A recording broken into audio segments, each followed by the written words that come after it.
We will be live in 30 seconds, ma'am.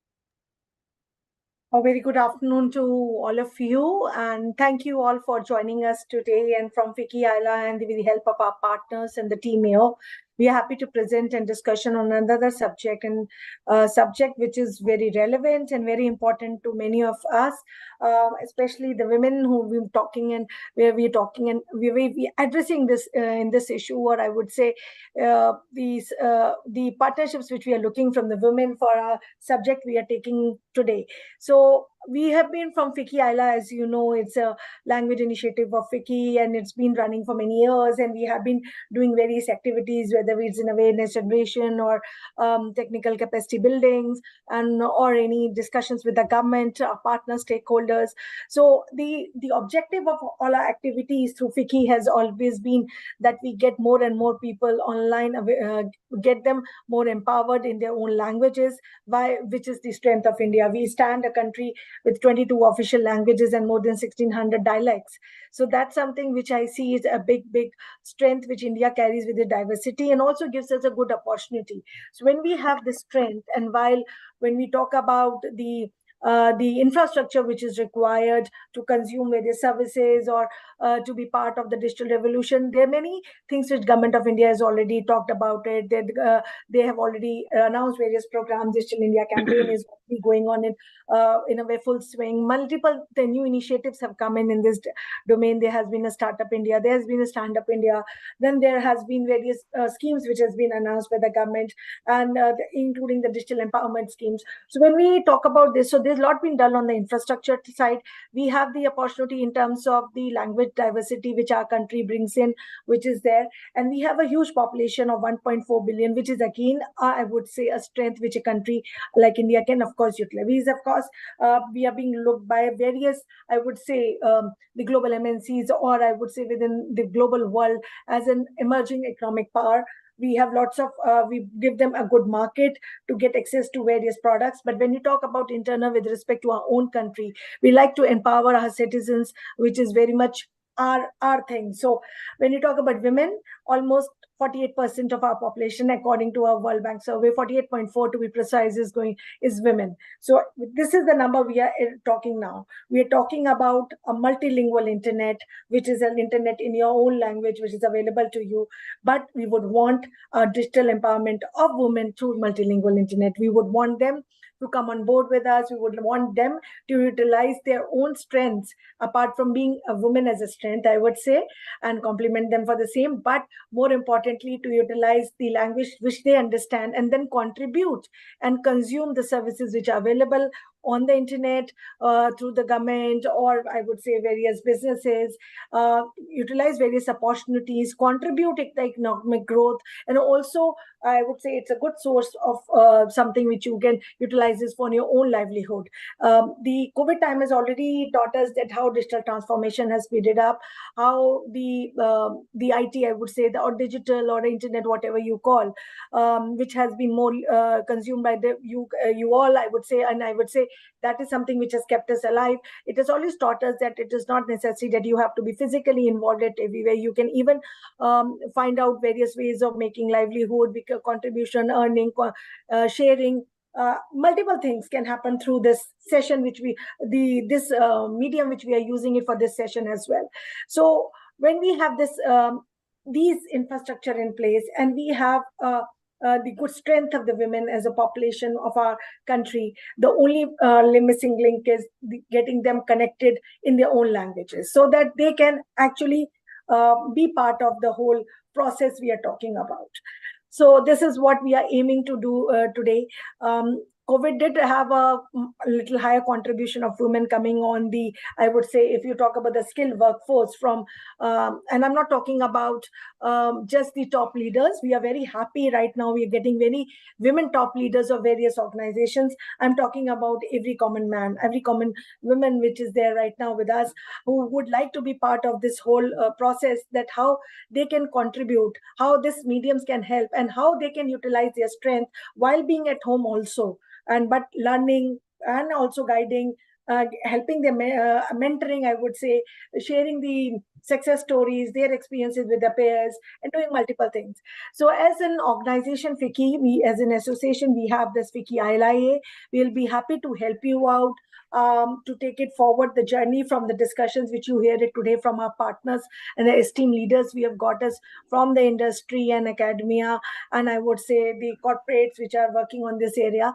We look forward to hear all of them today. And of course, if you have any questions specific to the subject we are talking about, the women and the digital inclusion through multilingual internet, we are more than happy to please post it in the chat, and my team members will take it forward with the speakers. With this, I would now request our esteemed speaker, Dr. Ajay Data, of course, from his the capacity which he comes in, join us as a chairperson of a FICCI task force on the multilingual internet, I would say, which is very, very important, and he has been playing a crucial role. But he has, in his own personal capacity, his company is being a very big doing, in fact, one of the major email service providers in the native languages. So he is the one who has pioneered it in his own domain, a known name, who has been a global chairman of a UASD, who's just given up the passed on the thing to another Indian, from another person from India only. So we are thankful to Dr. Data to taking up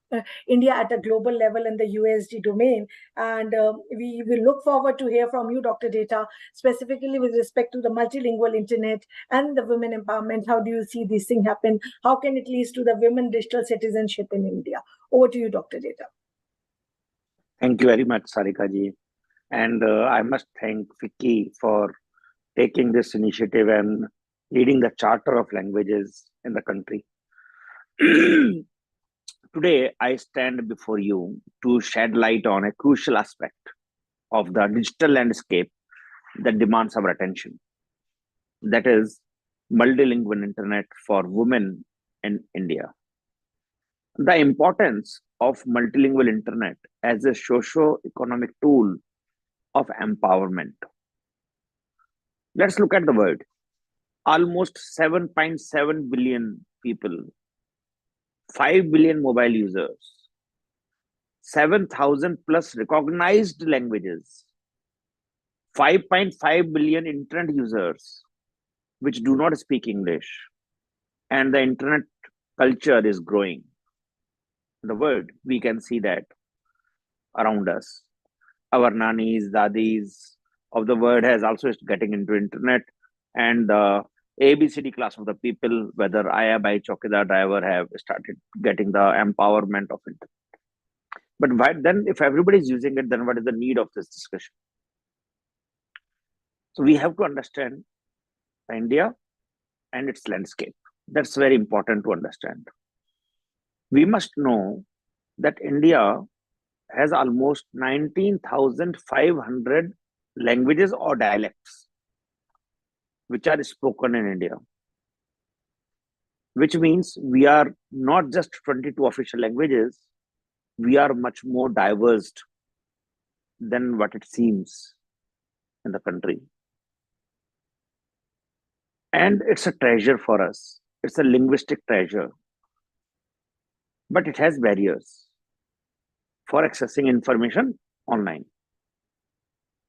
According to a recent study, I just forgot the name of the study, almost 70% of the women prefer consuming content in their own regional language. But we know the internet. Internet is predominantly operates in English, limiting the access of participation of millions of women. As the latest data says also about women, nearly 195 million women, Indian, are online, which access power of internet in the full form, just like you and me on this panel right now, all the women in the panel. They represent only 30% of the female population, which means that we are not talking, the session is not really for Sarika and other women in this discussion, is for those people who are having the barrier to access internet. So what is in there for those people who know English? And what is in there for people who do not know English? And I am referring to the women here right now. So those women who understand English and can access the power of internet, they have an opportunity to make an impact in 70% of the world, which is a business opportunity, education opportunity, empowerment opportunity, so on and so forth. This is for you. So this session is very important for you to understand that opportunity. Those people who do not access internet, for them it's a barrier to come at par, to access the power of internet, to learn to how to book a railway ticket or changes or Aadhaar details, or reserve their seats in a cinema hall, or book a ticket online, so on and so forth. Thousands of things. This is the fundamental of internet diversity and the language barriers which we are referring to. When we discuss about multilingual internet for women in India, it is imperative to recognize the importance of IDNs, that is internationalized domain names, and also EAI, email address internationalization, in shaping a more inclusive digital landscape. That's the key. India's linguistic diversity is not just confined to spoken words. हमें तो पता है, we all know our Vedas and Puranas and everything else is not written in English. They are written in either Sanskrit or Devanagari. And that is where, if you do not know, let us say this is written in English, how many people can understand that? Now it is accessible to everyone who understands their own regional language. The key here is we must not just worry about spoken words. If somebody knows the word water or go or come, it does not mean he speaks English. The accessibility is that he should be able to type in the domain name in his own choice, in his own language. So google.com, can somebody type in with the trust and confidence, and he knows that he has reached to the google.com, or pmo.gov.in, has he reached to that position and he is able to type in pmo.gov.in, or he knows the difference between O and 0 when he's typing in, so on and so forth. So the key here is IDNs allows us, which is internationalized domain names, that allow us to transcend language barriers in specifically one point, that is web addresses. How about pmo.gov.in in English, referred to as pradhanmantri.sarkar.bharat in Hindi, and in that form in every language? Will it make a difference in the person who do not know English? Answer is no-brainer. Obviously, it will make an impact. Will it bring trust? Answer is yes, it will bring trust. Will it be a game changer for inclusivity? Answer is yes. Hence, if we start looking at IDNs, particularly for millions of women who navigate the world online, if we are able to bring IDNs in their life, we are making a huge impact in 70% of Indian women. And that number is very large. Consider this. India boasts a digital population. We all know that. Digital India, digital India, digital India. But it reaches to how many people? How many women it gets impacted? So are we talking about digital India only for those people who understand English? Can this be conceived in India? When we know 19,500 languages or dialects exist, when we know 22 official languages exist, when we know officially, as per the census of 2011, 121 languages that are spoken by more than 10,000 people in the country are in India. 10,000 people speak at more, or 10,000 plus people speak 121 languages. Can we just leave them aside? Answer is no. So these are all part of our citizenship, part of our culture. They have an Aadhaar card. They are very much part of Indian system. We have to empower everyone. We cannot leave anybody behind. Today we are talking about the women is the part of that ecosystem. Obviously, we can safely say 50% almost is the women of the country. If we don't go exact numbers, the key here is to break that barrier and empower them as much as we can. In the same way, EAI plays a very pivotal role. What is EAI? EAI means email address internationalization, which allows you to have your own email address in your own language, which means making email communication more accessible. So let's take an example of our PMO example. So now you have pmo.gov.in as a website, as a domain name. And on that, there is a email ID like office@pmo.gov.in. Simple email address. We all will understand that. We all can communicate that. I don't know. I'm just referring to that email ID as a simple way. It is valid ID or not. How about that email ID is karyalaya@mukhyamantri.sarkar, pradhanmantri.sarkar.bharat. Karyalaya@pradhanmantri.sarkar.bharat. Will it bring trust? Again, the same points which I used for IDNs, that breaks the language barrier, while it is also breaking the communication barrier. So now I have my own identity because I do not know English. I do not know what is P and what is G and what is O. It is less trustworthy. Even if I know these letters, it is less trustworthy to make this as domain name. It is very difficult. So if I speak a Tamil word right now, Kurli Magan, for example, how many will you understand? A Kurli Magan. None of you will understand. I also don't understand the meaning of it. I just made up that word, but I know it's a Tamil word. The key here is that is useless for all of you till you don't understand that fully. The point is, this is the same problem a person faces who do not speak English. We not tend to realize it. That's the only difference.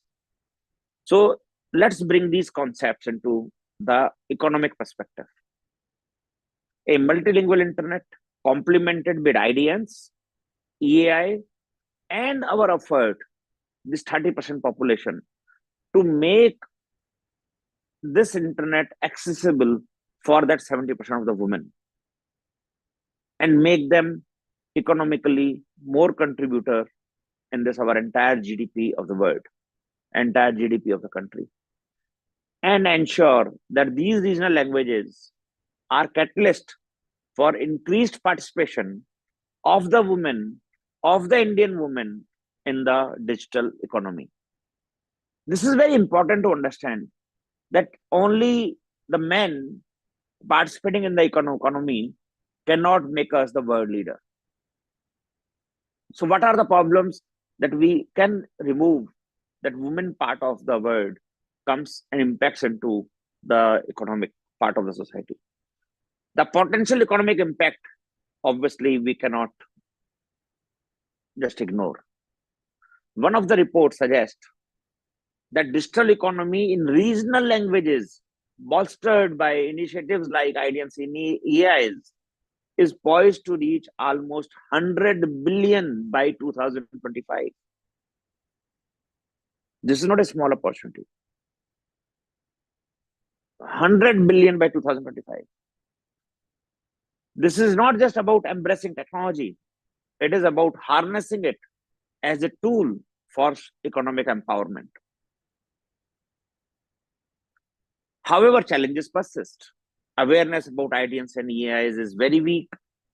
We have initiatives from universal acceptance under the Ministry of Information Technology and IT, Ministry of Electronics and IT. We have a policy for universal acceptance and multilingual internet, and we require a national infrastructure, which remains a hurdle. As we advocate for a multilingual internet for women, let us also champion the integration of IDNs and EAIs to ensure that our evolution is truly inclusive. So in conclusion, let us all commit ourselves to a holistic approach, an approach that not only bridges the digital gender gap, but also embraces the linguistic diversity of our nation through initiatives like IDNs and EIs. Universal acceptance plays an important role. My urge to all of you is Google universal acceptance and multilingual internet policy and look for what you can do around it and try to take that opportunity to empower that 70% of the women in the world. By doing so, we will pave the way for a digital future where every woman's voice is not just heard, but is an integral part of our shared online narrative. Thank you very much. Thank you for the opportunity. Thank you, Dr. Data, for speaking it very, I would say, fastly and very from the heart. I would say when you were talking about getting that, say, 30 to 40% of the population into that contribution of the economic growth, digitally empowering them. And like you said, there's also a prediction that, not a prediction, I think there's a stats from the International Labour Organization when they talk about the GDP contribution, which is the growth rate of 7.5%, can go to 9% if we double the women participation in the workforce. So that is something which is being talked about it. And so the area which we are talking right now is really, really very important. We would need that workforce to come in. We would need that segment of the country to be part of this digital inclusion process in a real manner. Like you mentioned, and I did start up with the things that the government has been talking and has been working in the area of the infrastructure and the digital inclusion. It is now the joining the dots where we get them on board with the right medium which they understand it.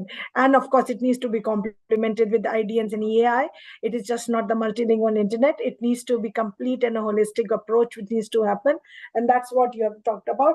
Thank you for sharing your, I would say, the real address which you wanted to talk about. I know this subject has been your passion, and you've been talking to me earlier also on this one. So thank you for sharing your thoughts. And we request you to stay. If there are any questions, the team would come back to you with the questions as well. But the questions will take it once everybody is done with these other speakers have done their addresses, and then we'll come back on the Q&A session with the audience. Now, from here, from Dr. Data, I move on to the next speaker. Our next speaker is Ms. Sana. She is the Vice President from IIA India Delhi branch, and we request her to give her a special address on digital inclusion by bridging the gender gap in the multilingual internet. So Sana, I'm sure, with your role in the IIA, while it is more related to the all financial things and everything which you have been dealing into, and of course with your own background of being a CA, this is a subject where we want to understand from you, how do you see the role of this multilingual internet playing a role in, especially if you talk about the domain in which you're coming from, or the digital empowerment with the financial empowerment is the best thing a person can have it. I mean, if you talk about it irrespective of a gender, I would say. So how do you see this multilingual internet actually helping us bridging the gender gap? So over to you, Sana. And thank you for IIA for supporting us for this initiative as well. Thank you so much, Sarika. Thanks a lot for inviting me for today's session.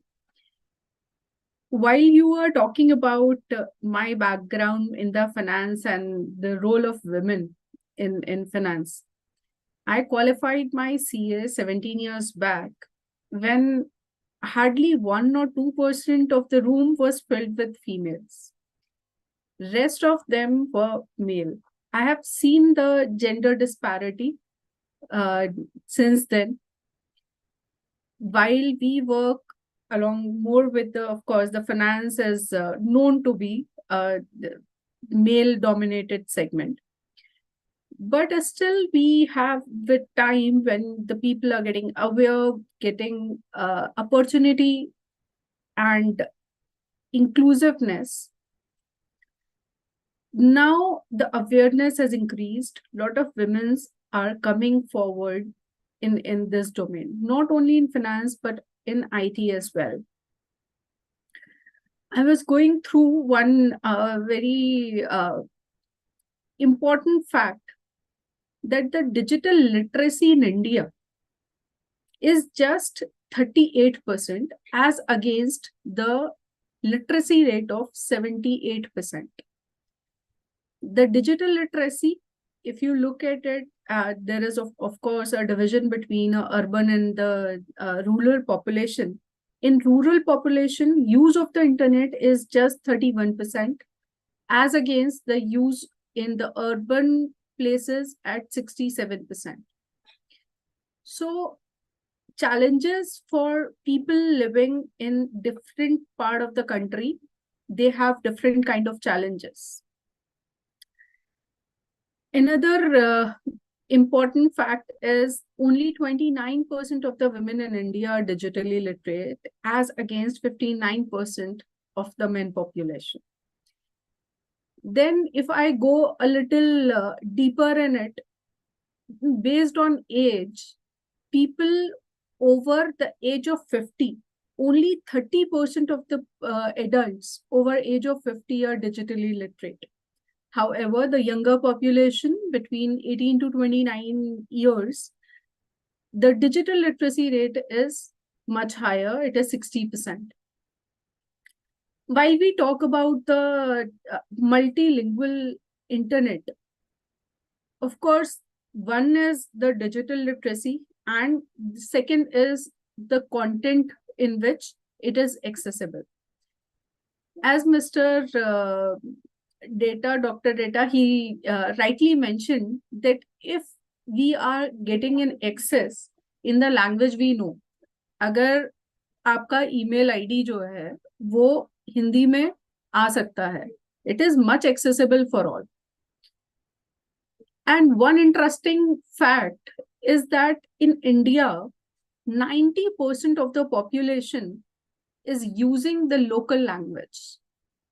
However, English is used globally only 58% for the internet use. So while I look at these numbers, I was wondering that it is not only India which focuses on the multilingual. Of course, we are more rich in our culture, more diverse in terms of the languages, regional languages are cropping up. And if you have seen over a period of time, initially that percentage was very low, those who were using the local language. Way back in 2014, only 2% of the population was using the local language, that is other than English in India. And now that percentage has increased substantially with the voice searches on internet. आप कुछ भी बोलिए, हिंदी में बोलिए, वो हिंदी में समझता है. So that is another important factor which is making it really usable. If I look at internet, it is basically a tool to do your daily routine work in a much faster manner. If you are not using internet, you are away from the bunch of knowledge.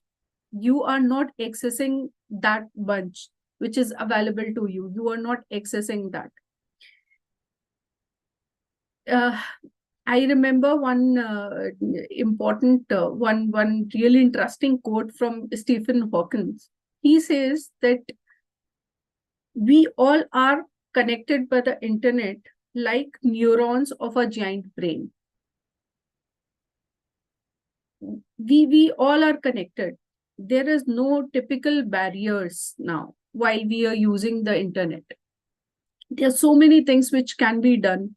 And second is the language is the roadmap of a culture.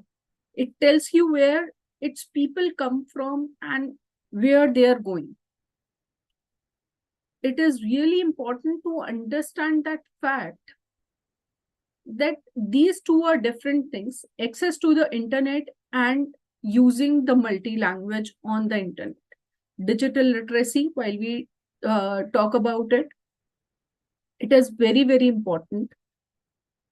And at the same time, use of multi-languages makes it more usable.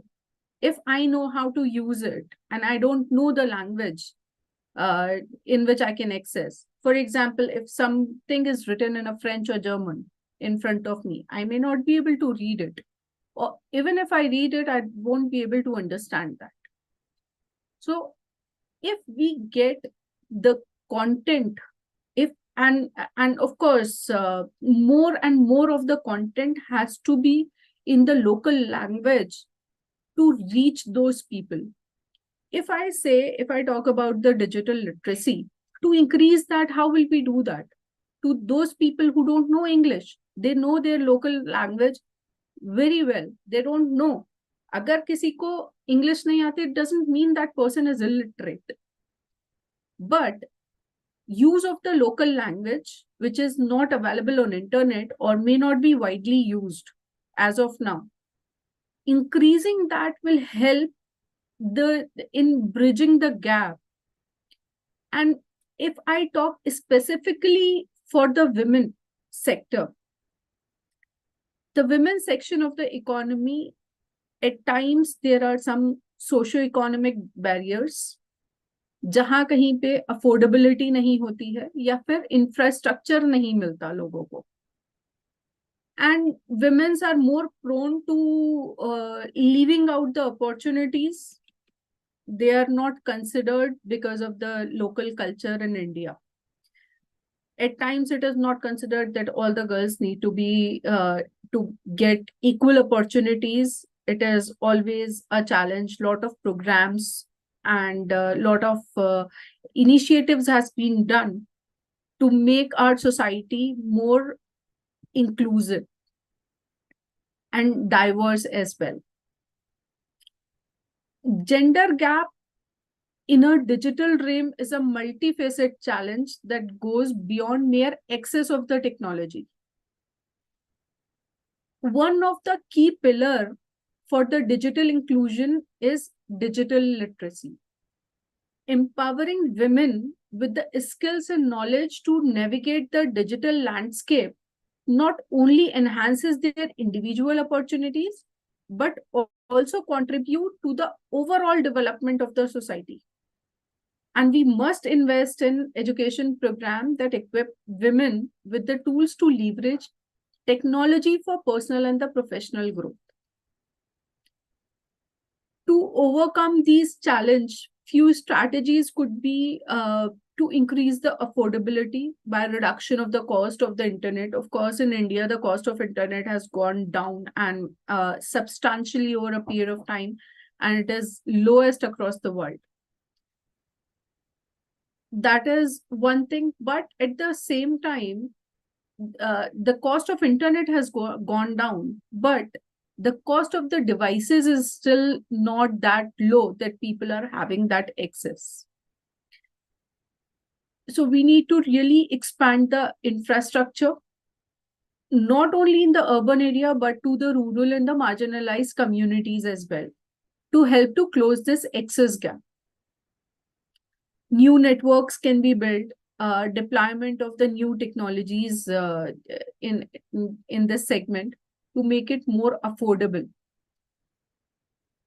Public Wi-Fi hotspots are pretty common while you travel across the world. There are more developed countries where such kind of accesses are easily. You can go to their mall or any place, and the Wi-Fi at a good speed you can access. such kind of infrastructure we also need to develop here, where people who can't afford, then they should have that access. Next could be to promote the literacy and the digital skills. Providing women with the access to literacy and digital skills training is pretty crucial for enabling them for effective use of the internet. Of course, setting up of an infrastructure is one part, and then making use of that infrastructure is another part. So training them is equally important, and it should be delivered in a safe and a supportive environment.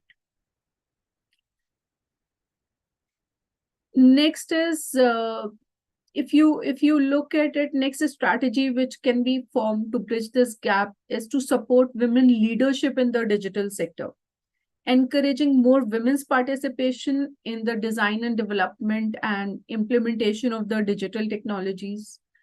That will surely help to get a better response as we understand where we really need the things.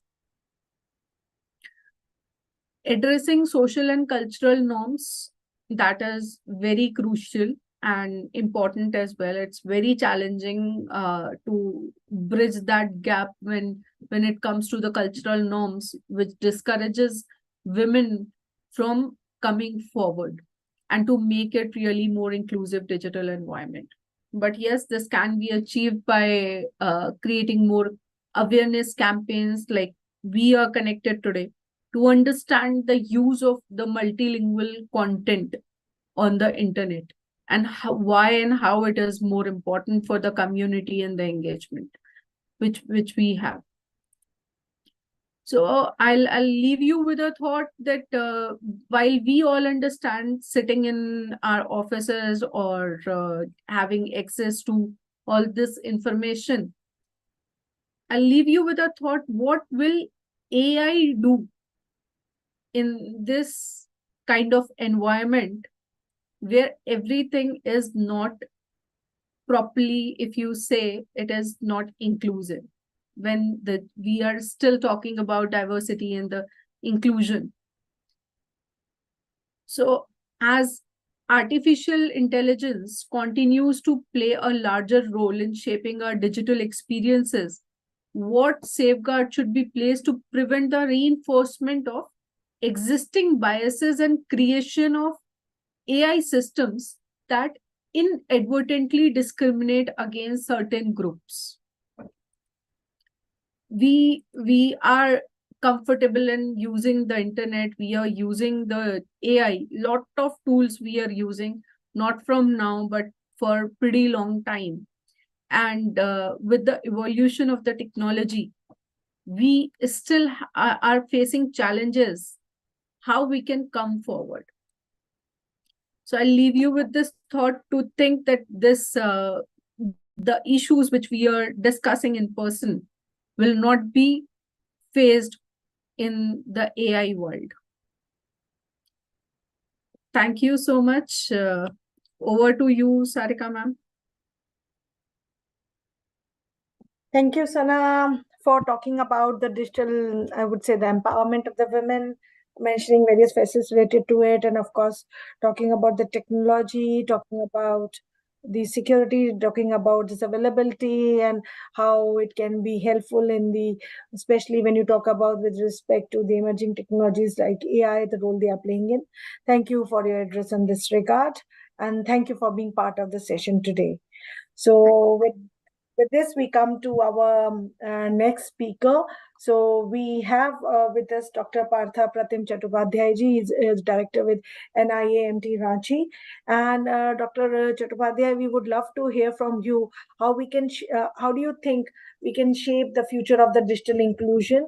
And I would, of course, request you if you can talk the subject more related to the women and the multilingual internet and how they're contributing to the digital inclusion. So over to you, Parthaji. Thank you, madam. Good afternoon, esteemed speakers, participants present online, ladies and gentlemen. In fact,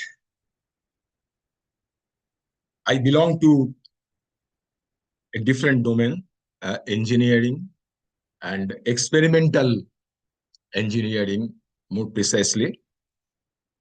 So I was not quite exposed to the huge spectrum of this subject until last night when I started exploring. And what I figured out is to focus on the digital inclusion. And I understand two speakers have already elaborated the multilingual internet for women in India. So let me focus on some of the issues which I observed and some of my thoughts which evolved out of that from users' perspective rather than the point of view of an expert.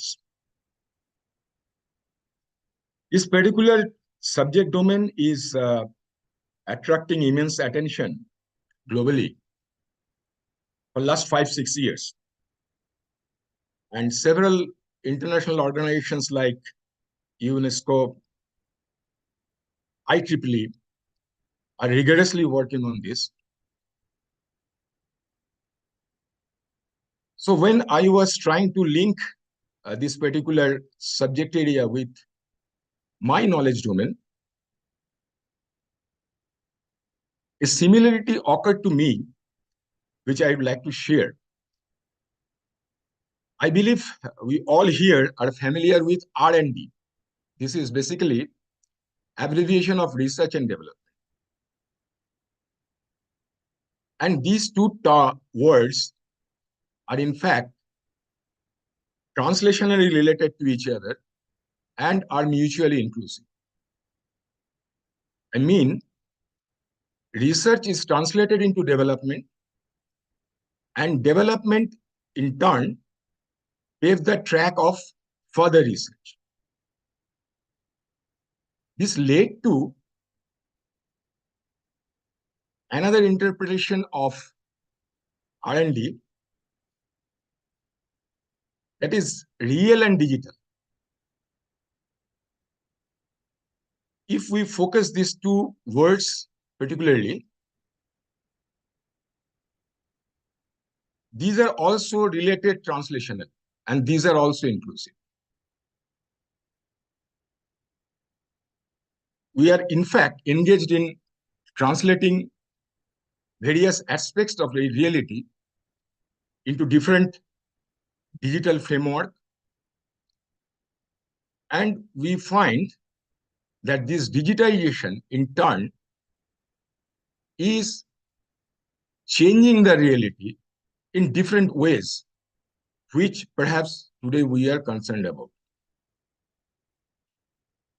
And this process for years to come is going to be the driver of well-being, not only for individual, but for the community and society as a whole. So that is where digital inclusion finds an important role to play.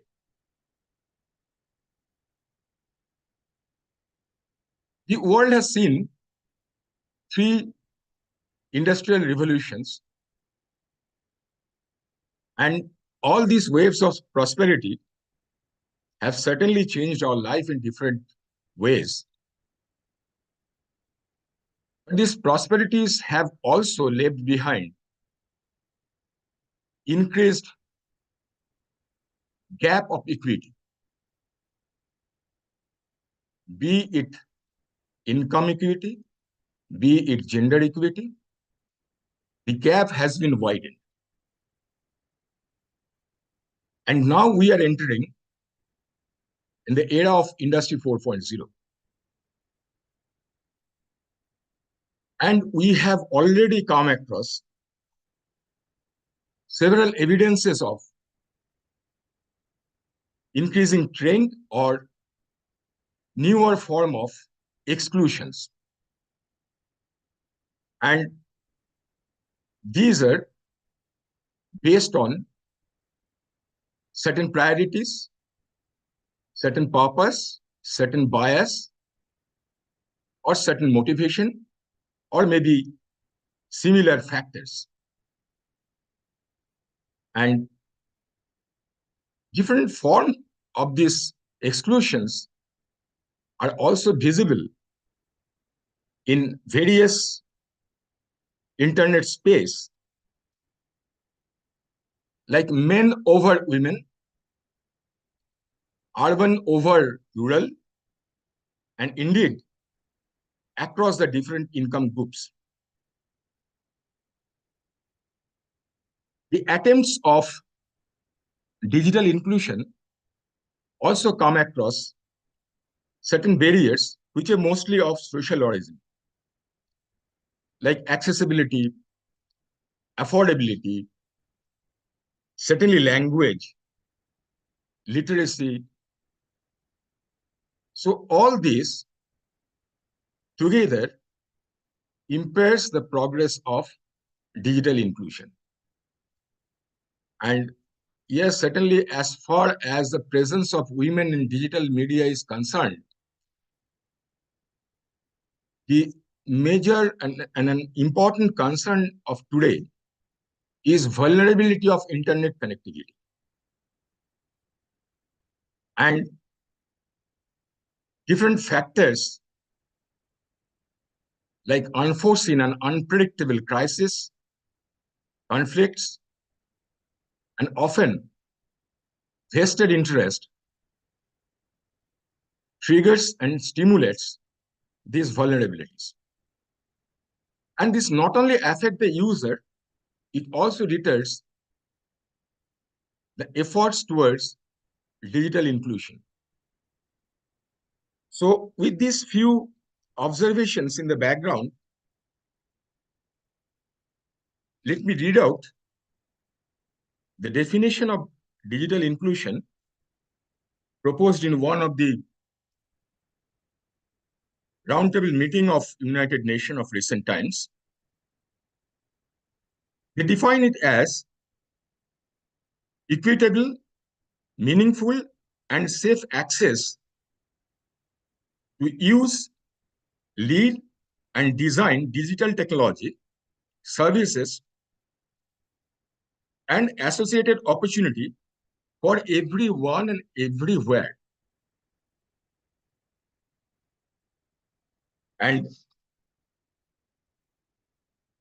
to emphasize on shaping the future, I would like to mention some conducive measures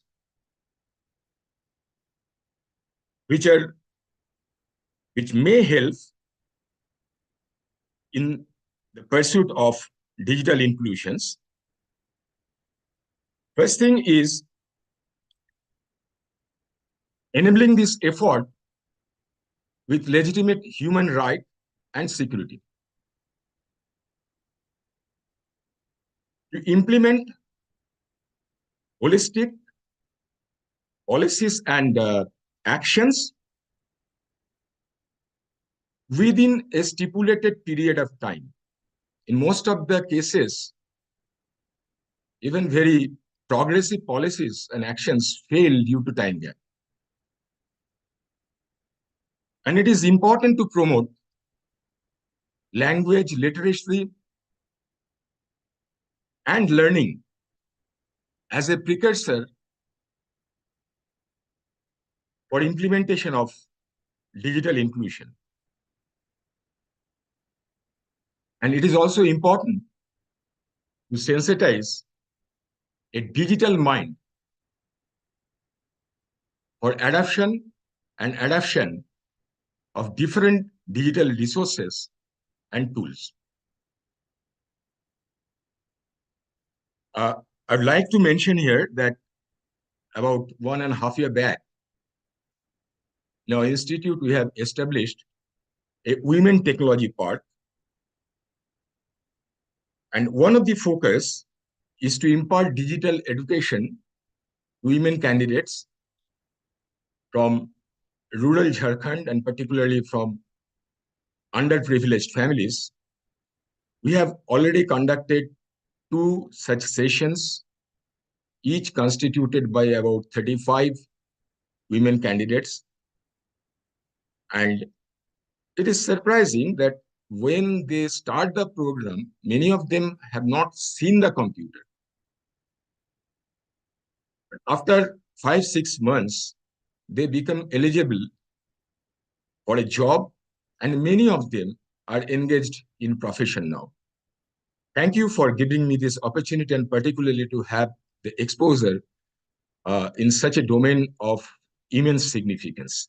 Thank you very much.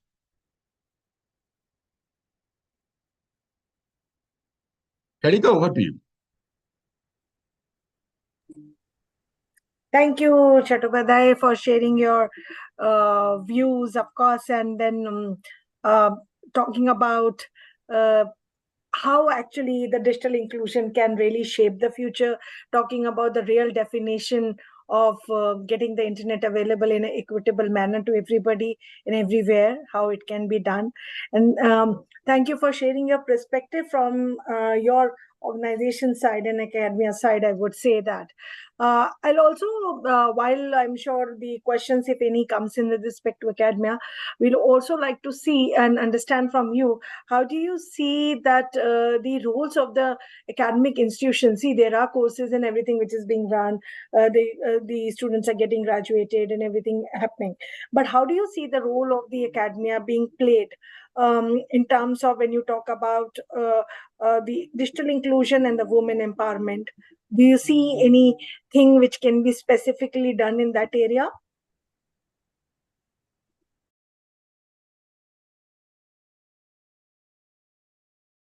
You are on mute. You are on mute. Madam, so far, in most of the academic institutes, be it government funded or private, these particular issues are in a form nice to have, not need to have.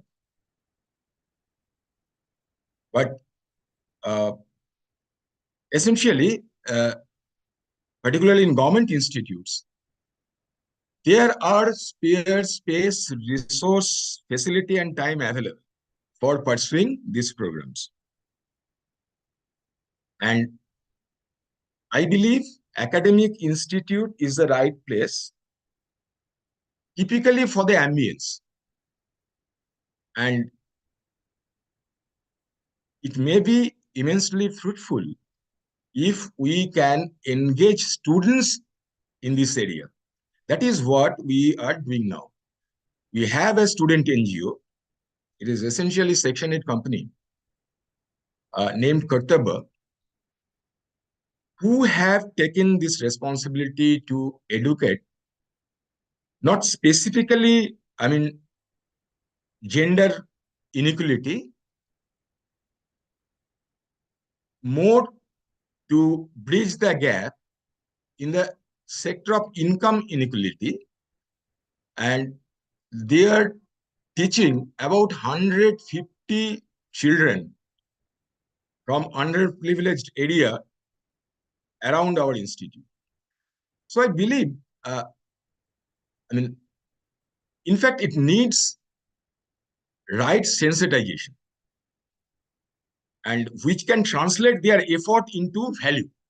Everybody wants to see the outcome of effort.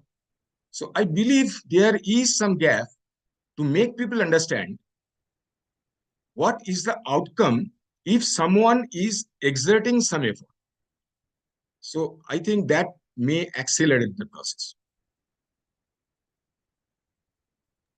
Thank you, Dr. Chattopadhyay. So I would now request my team to let us know if there are any questions which they would like to check with the speakers. Rao, anything from the audience?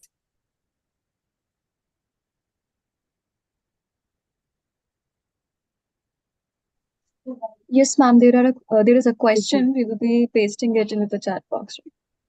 Yes, please do that. And I can request all the speakers to kindly switch on the video for a group photograph as well, while my team can do that. Meanwhile, we just wait for the questions from the audience.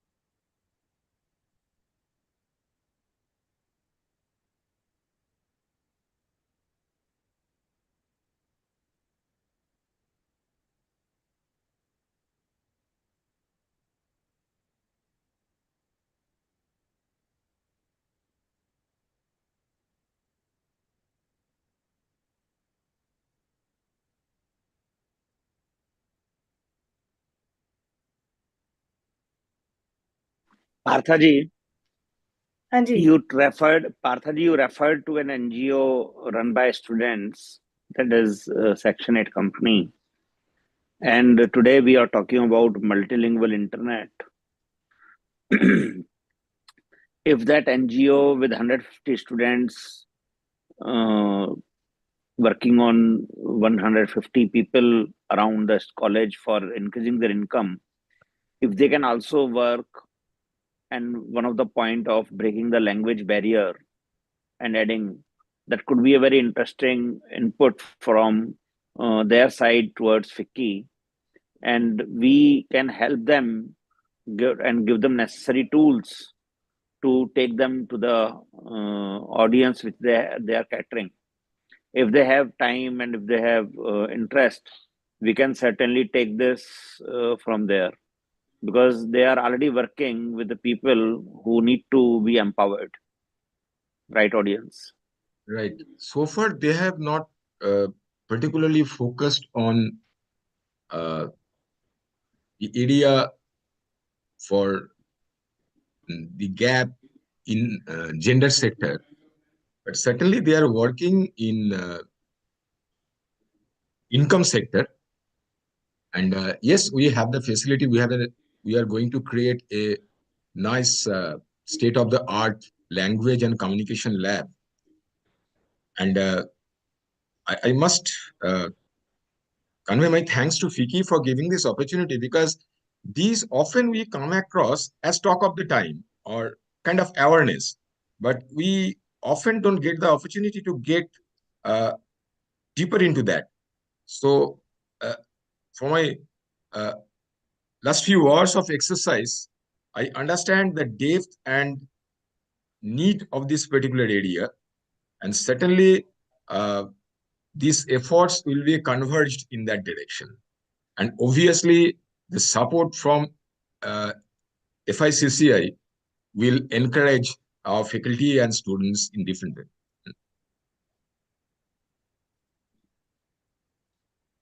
Okay, so we have few questions which has come here in the chat. So there is a question which I'll read it out, and maybe we can start with Dr. Data. And if Sana and Dr. Chattopadhyay he wants to add anything, we can come back to you after this. So the question is, I'm interested in understanding how businesses can empower the industrious women of our nation with entrepreneurial skills to overcome language barriers in the online ecosystem. The goal is to encourage them to pursue entrepreneurship with fearlessness and confidence. Are there established ecosystems where the language barrier, particularly in English, has been substantially reduced? So, Dr. Eta, your thoughts on the same? No, certainly, there are language barriers is everywhere. Not entrepreneurship is one way you carry forward your life. It is an entrepreneurship is in every sector. It cuts across every sector, whether it is education or health or technology. And language barrier also comes into that play.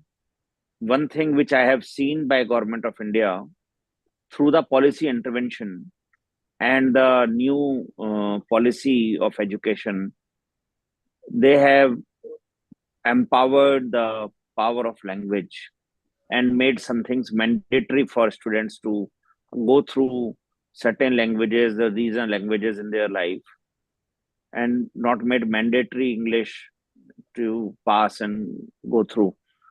That's one part. Second part, I have seen now they're empowering colleges and universities to be in their own languages only, and English may not be mandatory from that perspective. Another change which we see around, and we have read in the newspapers, and we saw during G20, our Prime Minister was holding a nameplate of our country, not India, Bharat. And that is also one side of putting the languages in forefront. Now, in the NCERT books, they are putting up Bharat as a word. That necessarily brings the attention towards the language of the country, language of your choice, and not just symbolizes the Bharat or India in Indian language. These things are symbolic right now. These things are there. These things are, we can say, the baby steps towards a big goal. They are making an impact. They are paving the way for really inclusive internet, and language barriers are being broken. Another thing which I shared about IDNs, Government of India also bring in for all of us, while we are talking, all the domain names are available in all the 22 official languages available as of now. So while we are talking, you can register a domain name in your own choice. Another thing which we did because of that domain empowerment, we launched the app Datamail, Datamail. It's a free app. You can get an email ID in your own language, free of cost. And that's exactly what Parthaji can also take it to the students to empower them with that app. And they can give this app to every person who is getting empowered economically to also get their empowerment through the language barrier by having their identities in their regional language of their choice. So there are many efforts which are going on. We also celebrated UA Day, FICCI doing that event. These all initiatives are taking some baby steps for a larger milestone. I hope it answers your question. Thank you. Thank you, Dr. Data. Sana, would you like to add anything with respect to this question? And then I'll come to Mr. Chattopadhyay. Yeah, as he rightly mentioned that with the new education policy where the local language of the state is a part of the education curriculum now, which was not that typically taught earlier, that definitely makes a huge change in the years to come to understand our local language and appreciate our own culture. The challenge is that we were so much overwhelmed with the Western culture that somewhere we stop praising what we already have, the rich culture, the rich legacy which we have. When it comes to the language barrier and how we can really create an ecosystem for that is, of course, the initiatives which you are already doing in terms of getting that accessible. Another thing which I could thought of in some innovative way which can be done and which is to an extent is in progress is the use of the image recognition and the voice recognition.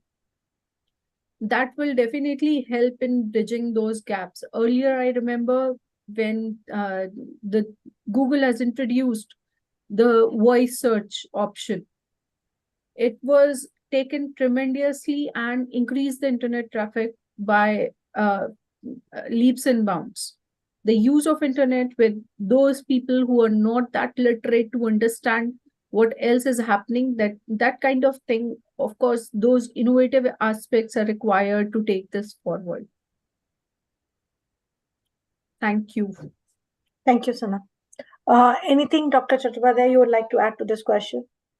Yeah, it is true that introduction of NEP from primary to higher education level certainly emphasizes on multilingual education, multilingual facilities.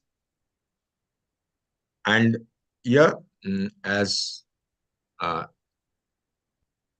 has mentioned, that voice recognition is going to, bring the breakthrough in this empowerment.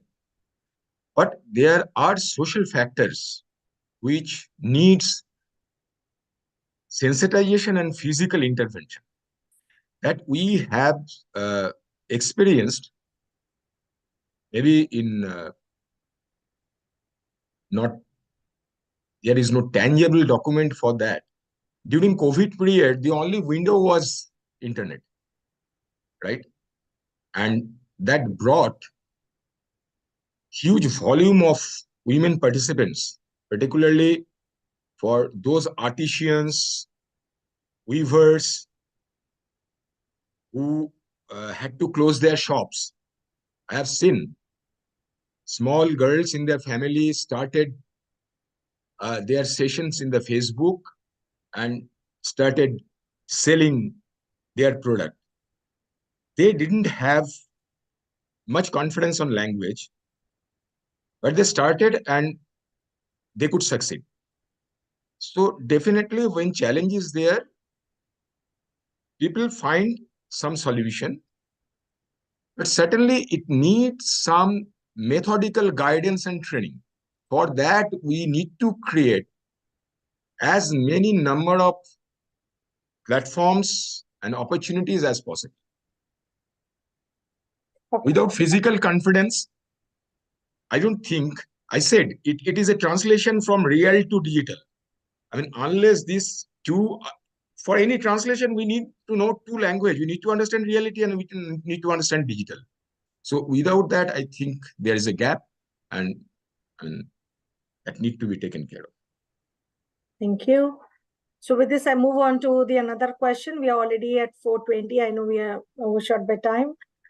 So the next question is, are there innovative approaches or technologies that have proven effective in overcoming linguistic barriers for women in accessing digital services?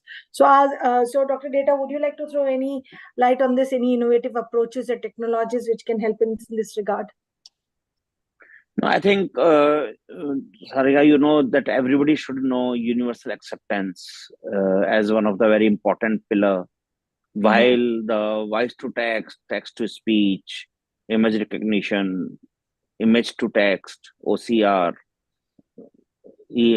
translation, language to language translation, all those things are very, very important. While AI in every technology which I said plays a vital role from that perspective. So AI obviously an enabler in every language, whether it is voice to text or translation or anything else. Key here is that we must identify the barrier and we must break that barrier. And that responsibility lies in the hands of the technology people, hands of the people who understand English as of now. And that has to break itself. That has to also go to the hands of the people who want to break it. Ultimately, we have to take this leap forward. And this will happen with time, but it is not possible right now. But this will happen over the time. You're saying that while through technology we enable the people who are not understanding English but the other languages, but once they are there, the I would say the mainstay should not be limited to those guys only. It should be to the bigger group which can contribute. So, but it will happen gradually once they are becoming a part of the whole process, right? See, from the discussion sake, around a decade before, you could not imagine that you will have a device through which you will be able to talk in your own voice and in your own language. So while we talk about the language barrier being broken, that is to an extent being broken. If my Google Home device or Alexa, or now the new AI pin has come, or the Ray-Ban glasses from Meta have come, these can listen to your voice and they can respond to your query. Now, can they be empowered to change my Aadhaar information? Can they do whatever I want as per my command? Right now, they are assistants. So the technology is on the way and it is moving. Could you imagine that you will have a mobile phone without the keyboard and hard keyboard? Now we have that. Every phone by almost has a without the physical keyboard. Yeah, Can yeah. we So have a can we have a phone without the phone itself? At the next step, answer is yes. You will have a phone without the phone in your hand. You true. will have a word without the keyboard. Basically this is all future, right? It is very difficult to understand, right? As of now, people think this is all dream, this is all thing which is there, but just to take that thing in perspective, हम सब बड़े हुए हैं और हमसे as में पार्था जी सबसे बड़े लग रहे हैं. पानी हमेशा फ्री मिलता था और पानी अब खरीद के ही पीते हैं. द वर्ड जो सबसे ज्यादा नेचुरल रिसोर्स है, वर्ड हैज चेंज्ड. दूध बर्तनों में ही लेते थे घर के बाहर निकल करके, थैलियों से आने लग गया है. Word has changed around us in every form. That is changing in many things which we can think. शादी की एल्बम हुआ करती थी घर में और वीआईपी लोगों को दिखाया जाती थी. आज तो शादी से पहले फेसबुक पे फोटो आ जाती है, pre wedding shoot. Word has changed. So I think we have to see this technology is impacting the way we behave, the way we move, and hence अगर tools बना दिए जाएंगे तो जो लोग लैंग्वेज से पीछे हैं, बैरियर हैं, वो सब लोग उसको एम्ब्रेस कर लेंगे और उसको यूज कर लेंगे और उनके बैरियर्स ब्रेक हो जाएंगे. उसके पीछे की जो टेक्नोलॉजी की जो चीज है वो हमको अभी टेक केयर करनी पड़ेगी फर्स्ट स्टेज में. सेकंड में वो खुद कर लेंगे. नहीं तो थैंक यू, आपने इस बात में बताया, क्योंकि बात भी यहाँ पर इनोवेटिव अप्रोचेस और टेक्नोलॉजीज की हो रही थी. So thank you for sharing your thoughts. Since we are already at 4:24, any last Twitter comments from Sana and doctor Chattopadhyay? Sana, what do you, just a Twitter comment? Actually, what he said, he has covered it in detail. Apart from that, of course, one more thing, that the voice recognition, and apart from that, the gesture and the image recognition, that's gonna be the future, when people just act and then it is being done. So that will definitely break this multilingual barriers, because for a smile everybody understand. Sure. Dr. Chattopadhyay, anything from your side? Yeah, madam. Technological barriers will be taken care of by technologists. I mean, that cannot stand. But what we need to take care of are the social, economical, and cultural barriers. So, unless and until those are taken care of, I mean, technological achievements cannot reach the last mile. Thank you. Thank you, sir. Thank you all for sharing your thoughts, and thank you all at the audience who've been patiently being with us. I was just checking with my team, and we still have around 35 to 40 people who stayed back after we have already crossed the time limit. So thank you all. We had more than 100 registrations today. So thank you all who have been shown interest, who have joined us today. It was a topic of interest, and we would want your contribution to happen. Thank you to our esteemed speakers, Sana, of course, and Dr. Chattopadhyay, and of course from our own team, Dr. Ajay Data, who is the chairperson and whose leadership we drive these initiatives, for being with us, and the team of FICCI who have worked together to contribute in this area with Priya Sudhir. And I would say, while this journey and this discussion is right now is complete, but the journey starts. So Sana, and I would say the other women who have been listening to us today, please start contributing to us. Please start becoming our voice to others, so that we have more of women empowerment happening through multilingual internet. And we would also want your cooperation in joining the thread. That doesn't mean that men are not welcome. You're most welcome. Please do join us. We need your support to grow. We need to grow shoulder to shoulder. So thank you all, and we will come back to you with another round of discussion from FICCI ILA on another subject of multilingual internet soon in future. Thank you, and Jai Hind. Thank you very much. Jai Hind. Thank you. Thank you very much.